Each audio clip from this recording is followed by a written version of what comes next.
하나님 말씀 사무엘하 4장 9절에서 12절까지 교독하겠습니다.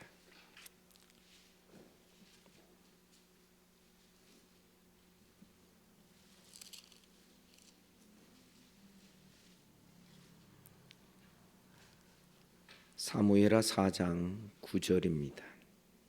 다윗이 브에로 사람 림몬의 아들 네갑과 그의 형제 바하나에게 대답하여 그들에게 이르되 내 생명을 여러 환난 가운데서 건지신 여호와께서 살아계심을 두고 맹세하노니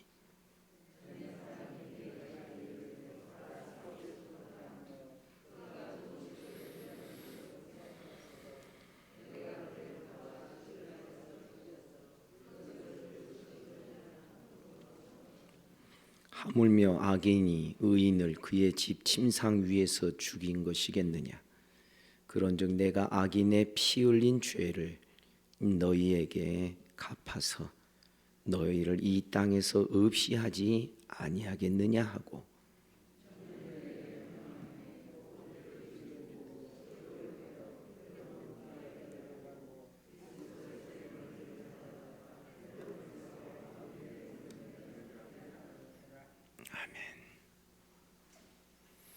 자, 우리가 성경을 좀 더 넓고 큰 흐름에서 보아야 될 필요가 있는 그런 대목입니다. 사울 왕과 다윗 왕국을 이야기할 때에 빼놓을 수 없는 것이 사사시대입니다.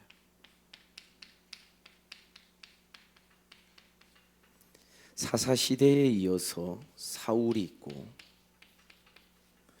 거기에 이어서 다윗 왕이 자리를 잡습니다. 각각의 시대가 다 특징이 있지만 나중에 말씀드리겠습니다만 이 각각의 시대 속에 무엇이 자리 잡고 있냐면 오늘날 우리들의 신앙의 유형이 그대로 이 속에 들어 있습니다. 사사시대의 특징은 백성들이 각각 자기 소견대로,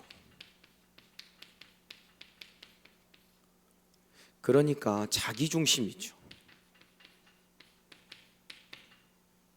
주인이 자기죠. 이런 시대는 혼란의 연속입니다.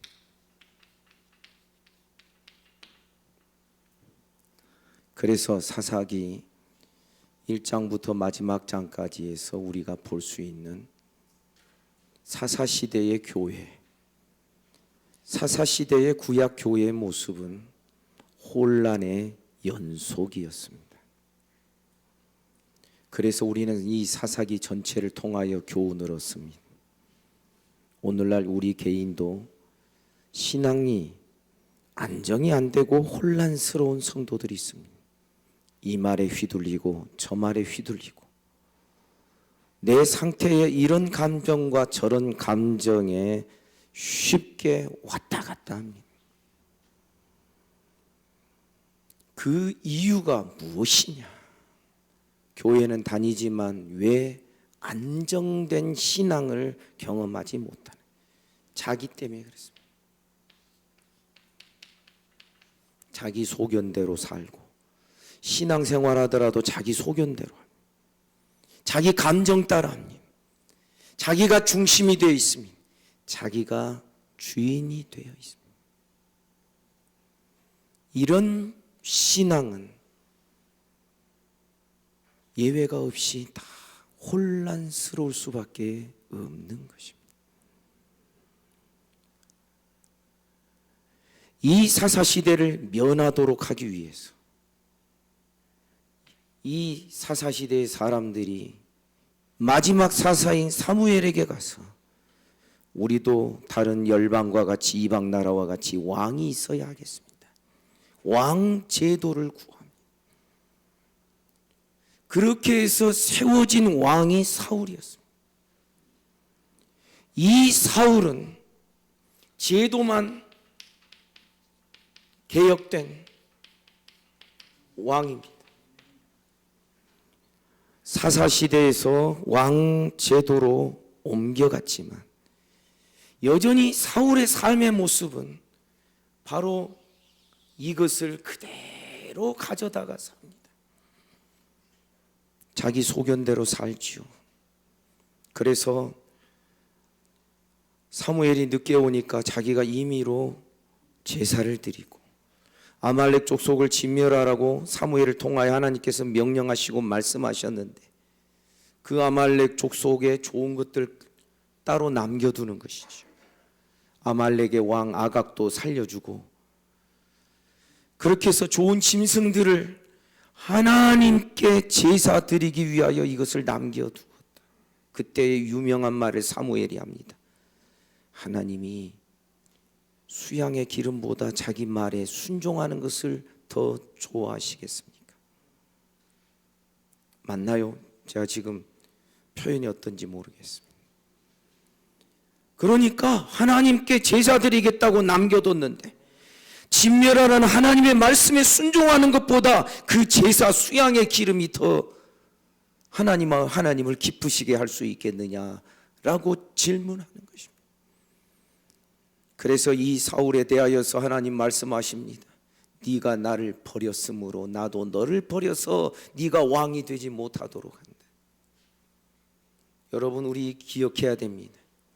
자기 소견, 자기 중심, 자기가 주인 되어서 무늬만 왕정제도지 그 속의 내용은 그대로 사사시대에 닮은 꼴로 사울은 살아가고 있었는데, 그래서 결국은 하나님께서 사울을 버리신다 했는데 버림당하지 않으려고 발버둥을 친 것이 사울이 다윗을 죽이려고 하는 것이었습니다. 그래서 우리 다시금 깨달아야 됩니다. 형태만 바꾸고 제도만 바꾸고 내 밖의 형식만 바꾼다 해서 우리가 새로워지는 것 절대 아니라는 것입니다. 우리 내용이 달라져야 됩니다. 여러분, 다윗에게 있어서는 그 달라진 내용을 볼 수 있습니다. 다윗은 아마 10대 중반쯤에 기름 부음을 받았을 것이라고 생각을 합니다.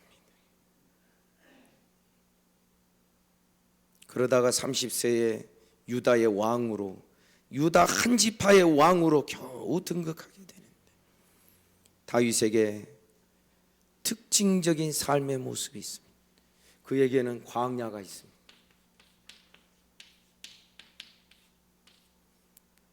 여러분, 이 다윗 이전에 사울이 어떤 모습이었는지 조금 더 언급할 필요가 있겠습니다. 한때는 하나님이 성령을 주셔서 사울도 예언하게 하고 춤도 추게 하고, 그래서 그때는 사울이 선지자 중에 있었느냐, 굉장히 긍정적인 말이 오갔던, 유행했던 그런 한때의 사울의 모습이 있었습니다. 그러나 나중에 사울은 어떻게 됩니까? 하나님이 부리신 악신에 의하여 악령에 사로잡히게 되고, 나중에는 신접한 여인, 악령에 사로잡힌 그 신접한 여인을 찾아가서 사무엘의 영을 불러내달라, 무당을 찾아가서 그런 짓을 하게 되는 것이죠. 그래서 우리는 그렇게 그 본문에서 그런 적용을 합니다. 자기 중심, 자기가 주인된 삶의 결국은, 여러분, 우리는 마귀에게 붙들려서 살 수밖에 없다라는 것이 사울의 경우에서 우리가 볼 수 있는 교훈이 되는 것입니다. 그러나 다윗은 광야를 경험합니다. 다윗이라 하여 처음에 이 사람이 완전했던 것은 아닙니다. 아버지 심부름을 하기 위하여서 골리앗과 전투를 벌이고 있는 자기 형들 이스라엘 진영으로 먹을 것을 가지고 갔습니다. 그때 사람들이 하는 말을 거듭거듭 확인하며 마치 제사보다는 제밥의 마음이 있는 것 같은 다윗의 마음을 우리가 읽을 수 있는 대목이 있습니다. 저 골리앗을 쳐서 죽이는 자에게 왕이 어떤 대우를 하겠다고 했느냐, 3번이나 거듭 확인하는데 그리고 나서 이제 골리앗을 쳐 죽이는데, 그러나 우리가 다윗 개인의 한 사람의 삶을 우리가 생각해 보면요, 우리 하나님은 흠도 없고 점도 없고 깨끗한 그릇 되기를 원하시는 줄을 믿습니다. 그래서 다윗의 마음속에 있는 인간적인 욕심과 욕정과 자그마한 것이라 할지라도 비록 골리앗을 쳐서 죽이는 대승을 이루는 도구로 한때는 사용되었던 다윗이지만, 그 마음 밑바닥에 있는 찌꺼기들을 하나님이 다 긁어내시고 그것을 회개케 하시고 그것을 토해내게 하시는 그 기간으로 광야의 삶을 다윗 앞에 두시는 것입니다. 그래서 다윗은 광야에서 신앙을 배우게 됩니다. 시편의 주옥 같은 기도의 문들, 찬양들 다 광야 생활을 통하여 나온 것들입니다. 그래서 언젠가 저는 말씀드렸습니다. 우리 앞에도 사실은 광야 생활이 있습니다. 구원받은 하나님의 백성이 바로 그 앞에는 광야의 시험이 있게 됩니다. 광야는 시험의 장소요, 시험의 기간입니다. 그래서 야고보서는 우리의 광야 서신이라고, 신약교의 광야 서신이라고 제가 언젠가 말씀드린 것이 있습니다.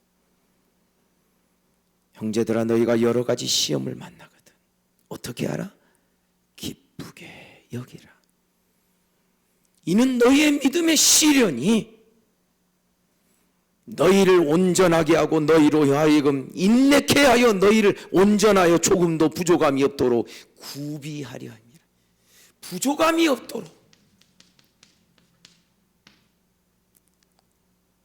여러분, 사람이 완벽해서 부족함이 없는 게 아닙니다. 하나님이 이리저리 광야 생활을 통하여서 이 환경 저 환경, 이 용광로 저 용광로를 통하여서 우리를 단련해 가심으로 해서 우리가 어떻게 나옵니까? 따라서 합시다. 정금같이 나오리다. 아멘입니까? 관건은 뭐냐면, 내가 내 수양과 내 인격의 차질로 내가 정금처럼 되는 것이 아니라 하나님의 손에 전적으로 나를 맡기는 것입니다. 다윗에게 있어서 광야 기간이 너무나도 유익이었구나 하는 것을 깨달을 수 있는, 확인할 수 있는 사건이 광야에서 이 사울과 관련하여 두 번이나 있게 됩니다. 한 번은 사울이 군대를 이끌고 다윗을 잡으러 갔습니다. 광야에 있는 족속이 다윗이 우리 광야에 있습니다. 그러니까 사울이 군대를 이끌고 이제 추격해 와 있는데 거의 붙잡힐 만한 그런 지경에 이르렀을 때 다윗과 그의 신복들은 굴 안으로 깊숙이 숨었습니다. 그랬을 때 사울이 발을 가리려고, 쉽게 말하면 용변도 보고 낮잠도 자고, 그래서 그 한참 떼약볕에 이 팔레스틴 기후에서 그늘에만 들어가면, 아무리 40도 50도의 날씨라도 그늘에만 들어가면 시원한 것이 팔레스틴 기후의 특징입니다. 그래서 그런지 팔레스틴에는 아무런 일을 하지 않는 그런 취침 시간이 있습니다. 그 시간이 되어서 굴에 들어가 사울이 거기에서 이제 아마 누워있을 그런 때였던 것 같습니다. 다윗의 신복들이 옆에서 충동질합니다. 야, 왕이요, 다윗이요, 이거 하나님이 주신 기회입니다. 그럴 수 있잖아요, 우리 같으면. 그런데 다윗은 상황에 휘둘리지 않습니다. 하나님의 말씀의 원리가 그의 마음을 붙들고 있습니다. 여러분, 상황과 말씀의 원리 가운데서 어느 것이 내 마음에 드는 일이 되겠습니까? 상황 따라서 만약에 사울을 처단했다면 아마 일이 어떻게 됐을까 생각도 해보게 됩니다. 그러면 저는 그렇게 생각합니다.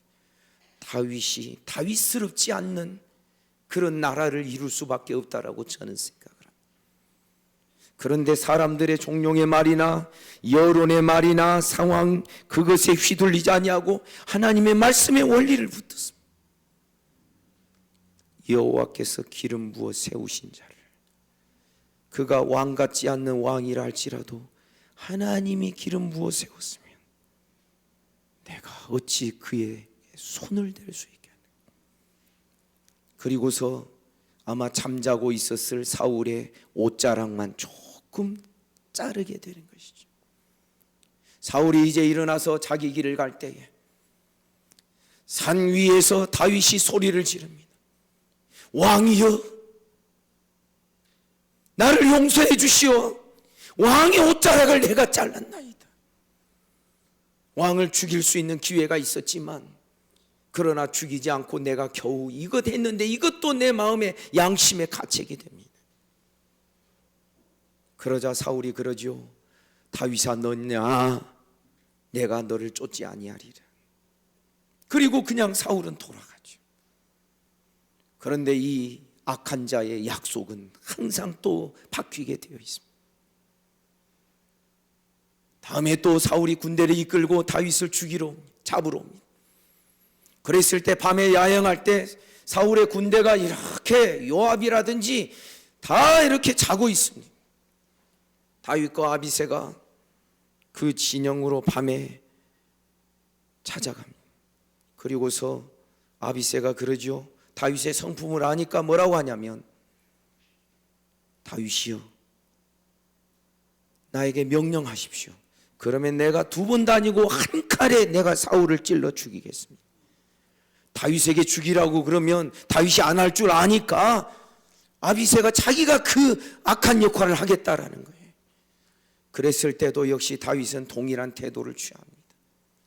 여호와께서 기름 부어 세우신 자를 내가 어떻게 손댈 수 있겠는가. 행여 그가 악하다면 하나님이 그를 전쟁에서 죽이거나 혹은 악한 자의 다른 이의 손에 의하여 죽임당하게 하지 않겠는가. 하나님의 손에 사울을 맡기고 사울의 단창과 물병 하나를 가지고서 이렇게 돌아오다가 사울이 이제 또 아침 되니까 저 산 위에서 다윗이 소리를 지릅니다. 요압아, 너는 밤새도록 뭐 했냐? 네 왕이 이렇게 위급한 상황이었는데 왕의 물병과 왕의 단창이 어디 있는가 찾아봐라. 여기 있다. 그 뒤로 사울은 2번 다시 다윗을 추적하지 않게 됩니다. 그런데 이 이야기가 이것으로 끝나는 게 아니라 사무엘하 초두에 보면 사울과 요나단이 블레셋과의 전투에서 죽임을 당하고 이 사실을 아말렉 사람이 사울의 팔찌와 투구를 가지고 와가지고 자기가 이 사울을 죽였다라고 자랑하는 것입니다. 그러니까 인간적으로 생각하면 상 받을 일이잖아요. 다윗의 정적을 죽였으니 말이죠. 그러나 다윗은 절대 좋아하지를 않습니다. 네가 하나님이 기름 부어 세우신 자를 죽이기를 네가 주저하지 아니하시니 너도 죽어야 한다. 부하들을 명령하여 그 아말렉 사람을 죽이게 합니다. 오늘 본문은 다윗의 아들 이스보셋이 있었습니다. 아니, 사울의 아들 이스보셋이죠. 사울이 죽은 다음에 아브넬이 이스보셋을, 사울의 아들 이스보셋을 왕으로 추대하고 자기는 군대 장관이 되어서 북쪽 이스라엘의 한 거대한 나라를 이루게 됩니다. 요압의 관계로, 요압의 속임수로 아브넬이 죽임을 당하게 되니까 이스보셋이 이제 두렵고 떨리게 되고, 그러자 이 나라가 오래 못 갈 것을 안 2사람이 누구냐면 9절에 보니 부에롯 사람 림몬의 아들 레갑과 그의 형제 바나, 이 2사람이 이스보셋이 침상에 자고 있을 때 그를 죽이고 그의 머리를 잘라가지고 다윗에게로 이 이스보셋의 머리를 가지고 온 것입니다. 왜 그랬을까요? 상 받을 줄 알라. 상 받을 줄 알고 이 두 사람이 이스보셋의 머리를 다윗에게로 가져온 것입니다. 그런데 다윗은 기뻐하지 않습니다. 오히려 죄 없는 사람을 죽인 너희 두 사람은 죽어 마땅하다고 부하들을 시켜서 일레갑과 바나를 죽이게 됩니다. 그리고 이스보셋의 머리를 가져다가 아브넬의 묘에 같이 장사하게 되는 것입니다. 여러분, 사무엘 하의 초두에서 이런 사건이 어떻게 보면 내용이 계속해서 한 중심에 맞춰져 있는 이 사건들이 기록되고 있는 이유가 무엇일까? 저는 여기서 다윗 왕국이 강성해지는 비결을 발견하게 됩니다. 왜냐하면 하나님은 다윗의 나라를 점점 강하게 하시고 사울의 나라를 점점 쇠하게 하십니다. 여러분, 강성한 나라의 비결이 뭔지 아십니까? 쉽게 말하면 우리 성도들의 신앙이 강건한 신앙이 되고 집안의 신앙도 강건한 신앙의 집안이 되고 교회도 강건한 교회를 이루려면 그 비결이 무엇인 줄 아십니까? 다윗의 왕국이 강성한 나라를 이루었던 비결과 같습니다. 하나님의 공의입니다. 그 공의가 기초가 되어 있습니다. 공의는 죄를 죄라고 말하고 상을 상으로 주는 것이 공의입니다. 여러분, 이것이 얼마나 다윗 왕국의 중요한 내용이 되는지. 왜냐하면 사사시대나 사울왕 시대는 자기 소견에 옳은 대로 행합니다. 공의가 없습니다. 이 공의는 하나님의 판단과 하나님의 것에 기초하여 있는데 사람의 감정과 환경과 자기 소견에 휘둘리는 것이 아니라 하나님의 말씀에 터 위에 세워지는 것이 그 터가 공의의 터. 이게 터를 이루는 기초입니다.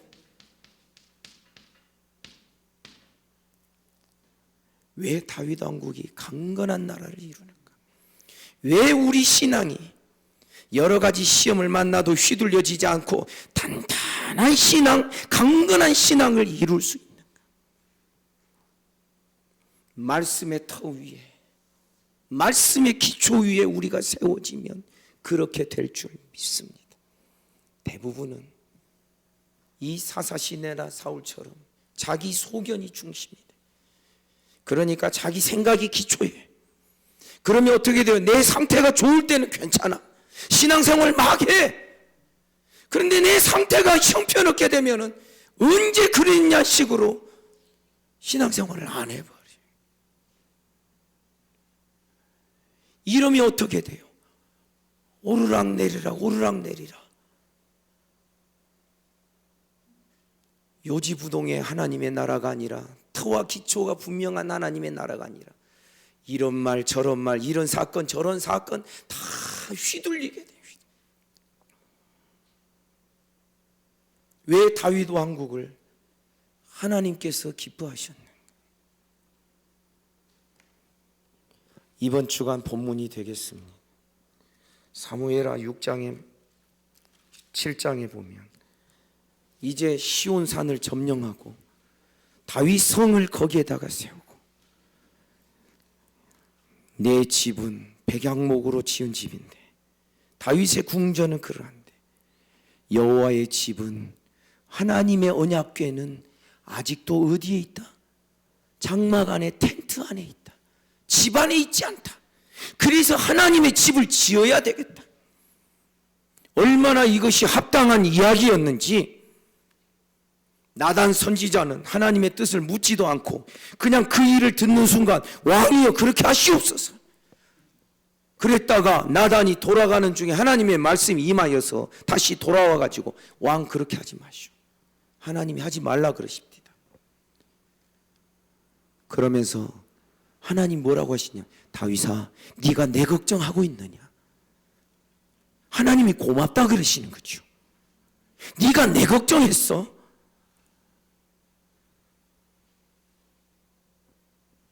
그래, 그러니 내가 이제 앞으로 너에게 이런 언약을 너와 맺을 것이다. 너와 내 후손의 나라가 영원토록 계속되고 네 후손이 왕위에 오르는 것이 끊어지지 아니할 것이다. 아멘입니까? 그러면서 하시는 말씀이 뭐냐면 사무엘하 7장 11절. 여러분 이번 주간에 말씀 묵상할 때 이 구절을 아주 유의해서 묵상하셔야 돼요.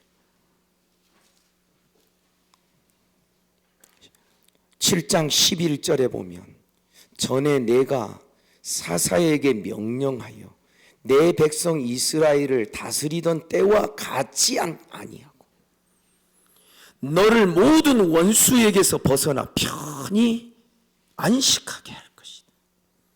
여호와가 또 내게 이르노니 여호와가 너를 위하여 집 짓고 뭐 이렇게 쭉 축복의 말씀을 계속 해 주십니다. 그런데 여러분 여기에서 여러분들이 주목해야 될 것은 사사시대와 같지 않게 하겠다. 사사시대를 네가 이제는 너의 때에서 사사시대를 면하게 하겠다. 사사시대는 계속 대적들에게 이스라엘이 시달리고 도망다니고 쫓겨갔고 그 사사시대의 암울한 상황에서 벗어나는 그런 과제를 안고 있는 것이 왕국시대인데 사울 왕은 그걸 못했다는 거예요. 왜? 모양만 왕이지 형태만 잠깐 바꿨지 속 내용은 사사시대와 똑같은 내용으로 살았기 때문에. 그러나 이제 다윗은 이전의 사사시대나 사울왕 때와 다른 생각을 품게 됩니다. 그 나라가 공의에 기초하여 있습니다. 그리고 다윗이 하나님을 걱정합니다. 나는 백양목 궁에 거하는 거를 우리 하나님의 언약궤는 아직도 텐트 장막 가운데 있도다. 사랑하는 성도 여러분, 다윗에게서 우리는 이런 신앙 배울 수 있기를 주님의 이름으로 축복합니다. 하나님이 왜 다윗 왕국을 축복하시는가? 우리 시편 89편으로 마지막으로 우리가 넘어가 보도록 하겠습니다.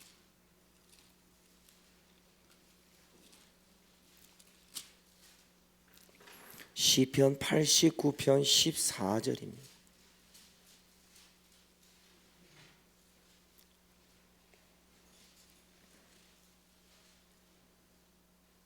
(868쪽입니다) 다 같이 함께 읽겠습니다. 시작.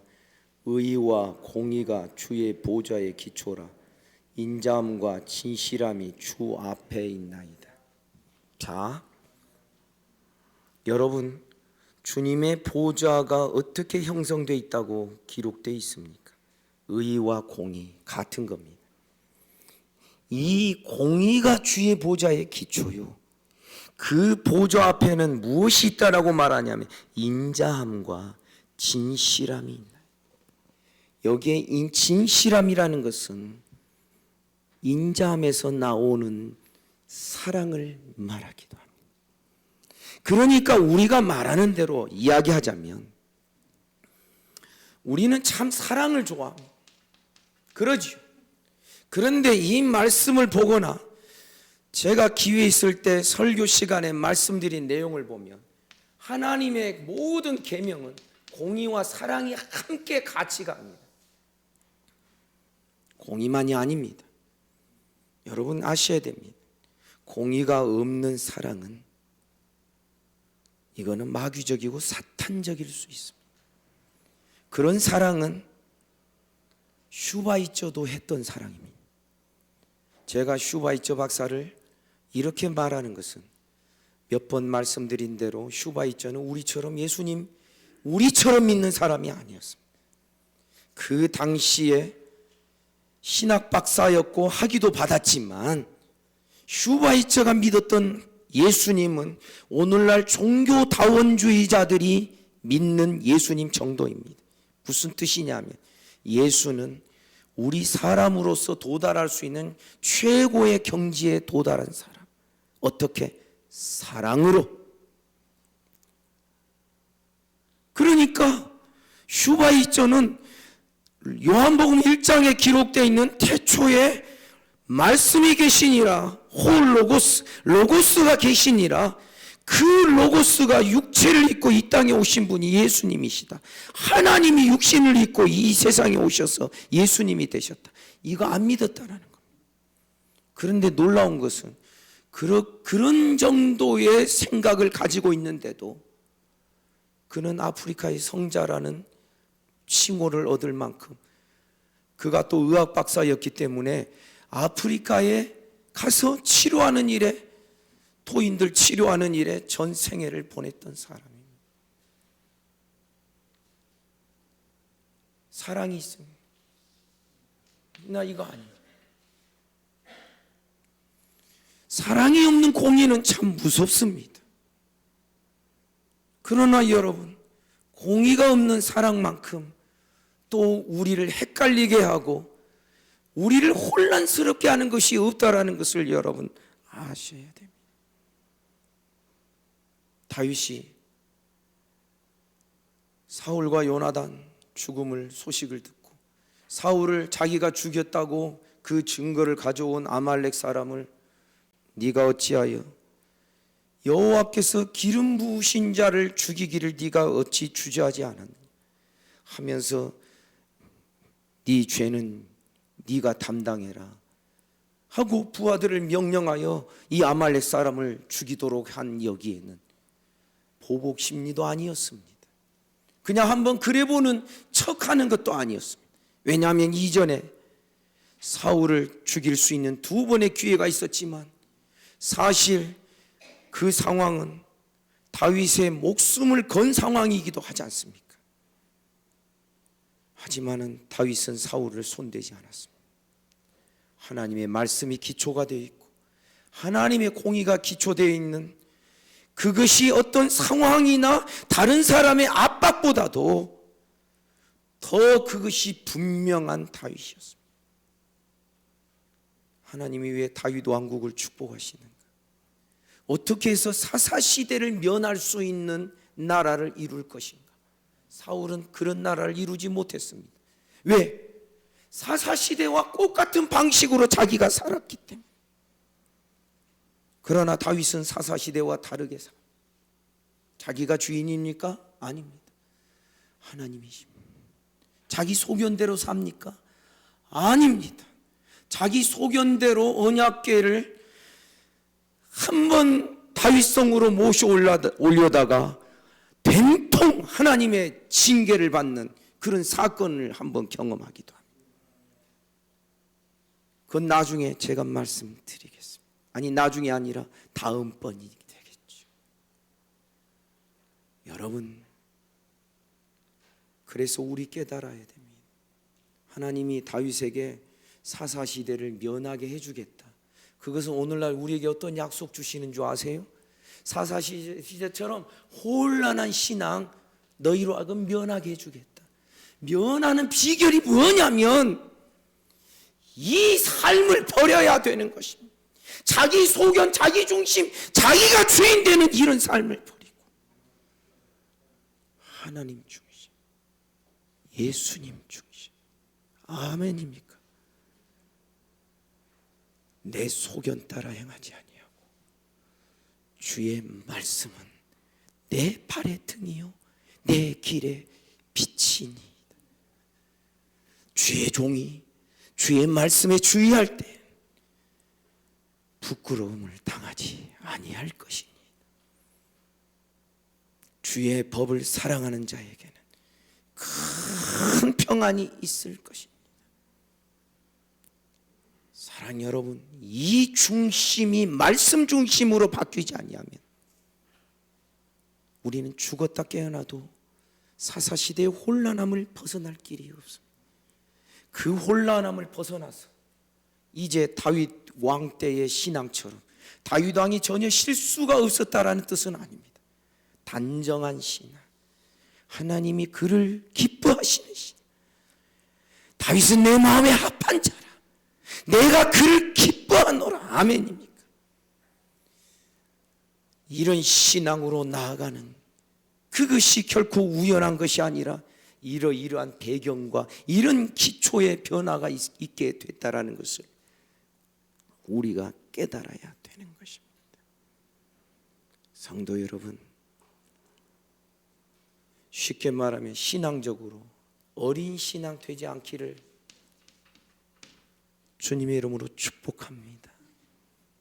어린아이는 아직도 젖만 먹어서 딱딱한 음식을 못 먹는 자다, 히브리서에 나옵니다.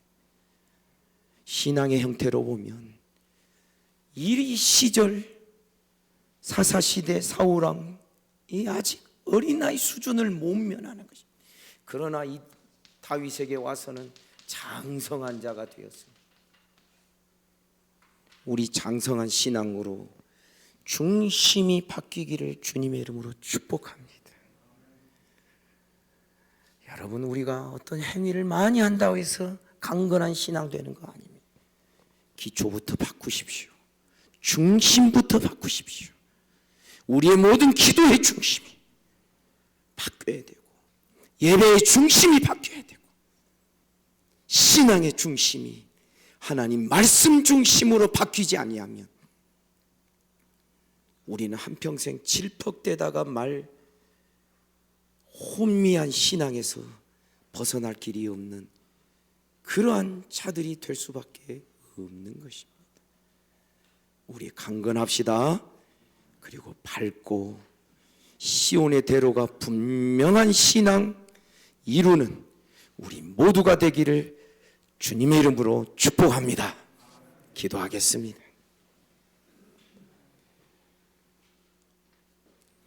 이 시간 말씀 기억하며 우리 다 같이 함께 한 1, 2분 정도 간절히 기도합시다.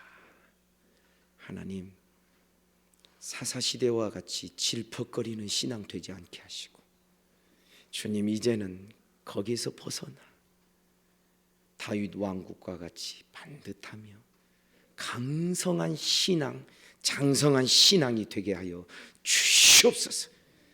중심이 바뀌기를 원합니다. 내 중심이 깨어지고 주님 중심으로 나아가기를 간절히 소원합니다.